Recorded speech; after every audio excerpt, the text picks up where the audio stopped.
क्या बना के चल रहा है। अच्छा ठीक है, आगे चलते हैं, फिर युविका से डायरेक्टली बात कर लेते हैं। युविका, आप बताइए, बाजार क्या उम्मीद बना के चल रहा है? Good morning Ajay. I think जो जीडीपी के कंसेंसस एस्टिमेट्स हैं वो अराउंड 5% है। हमारा भी जो आंकड़ा है Q3 जीडीपी का वो भी अराउंड 5% है। अब देखा जाए तो ये आरबीआई ने जो Q3 का एस्टिमेट दिया था अपने मॉनेटरी पॉलिसी में 4.4 उससे ऊपर है। तो कहीं ना कहीं एक पॉजिटिव नंबर अगर 4.4 से आता है ऊपर तो वो पॉजिटिव साइड पे देखा जाएगा। अगर इसकी ग्रैन्युलैरिटी देखें जीडीपी डेटा की, तो ग्रोथ जो 5% है वो एनुअलाइज नंबर है वाई ओ वाई, वो मॉडरेट होएगी Q2 से जो 6.3% था। पर ये जो मॉडरेशन है ये ज्यादातर एक बेस लेड मॉडरेशन है। पर अगर आप क्यू ऑन क्यू जो हम सीक्वेंशियल मोमेंटम बोलते हैं जीडीपी का, अगर उसको देखें तो वहां हमें लगता है कि काफी स्ट्रॉन्ग नंबर आएगा।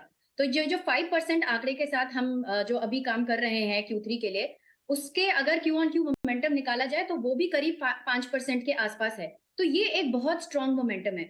और आपके दर्शकों को याद दिला दें, ये स्ट्रॉन्ग मोमेंटम हमने Q3 में देखा है, लीड इंडिकेटर्स में देखा है। अगर आप वापस जाएं देखें, पीएमआई नंबर्स बहुत ज्यादा स्ट्रॉन्ग थे।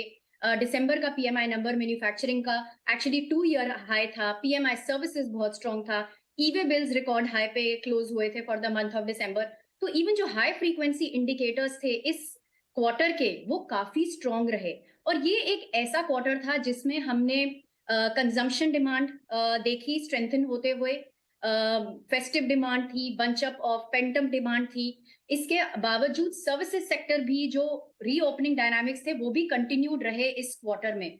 आई थिंक जो ओनली जो हमको गौर से जो ग्रैनुलर डेटा होगा उसमें जो डाउनसाइड प्रोबेबली कहीं ना कहीं दिखेगी वो दो जगह पे होगी। एक तो इंडस्ट्री के अंदर मैन्युफैक्चरिंग, वहां हमें लगता है कि नंबर पिछले क्वार्टर Q2 के मुकाबले थोड़ा सा बेहतर आएगा।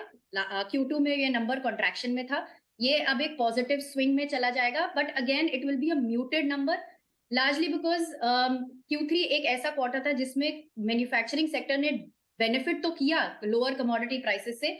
बट आपको याद दिला दें, Q3 एक ऐसा भी क्वार्टर था जहां पे ग्लोबल ग्रोथ के लिए जो रिसेशन और हार्ड लैंडिंग की बातें थी वो बहुत ज्यादा स्ट्रांगली अग्रेसिवली डिस्कस हो रही थी। और एक्सपोर्ट्स हमारे इंडिया के Q3 में हमने देखा कि स्लो डाउन होते हुए दिखे।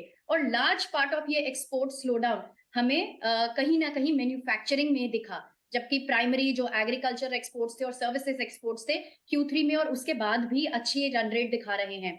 और दूसरी जो हमको एक नंबर हम देखेंगे डाउन साइड पे, कहीं ना कहीं एग्रीकल्चर हमें लगता है कि हो सकता है सरप्राइज करे डाउन साइड में। हम इसमें बहुत ज्यादा रीड इन नहीं करेंगे क्योंकि एग्रीकल्चर के ऐसे नंबर हैं जो काफी हद तक रिवाइज होते रहते हैं बार बार। तो पहला आंकड़ा अगर थोड़ा सा कम भी आएगा तो इट्स ओके, बट एक उम्मीद है कि थोड़ा सा हो सकता है एग्रीकल्चर में नीचे नंबर आए, क्योंकि हमने देखा अनइवन मॉनसून थी, कहीं फसल खराब हुई। तो इस कारण हमें लगता है एग्री पे एक थोड़ा डाउनसाइड आएगा, बट कंजम्पशन और services I think will be the positive sides of the GDP. Alright, ठीक है Yuvika, thanks so much for this analysis. आज सुबह समय देने के लिए और ये सारी चीज़ें हमें समझाने के लिए बहुत बहुत शुक्रिया आपका।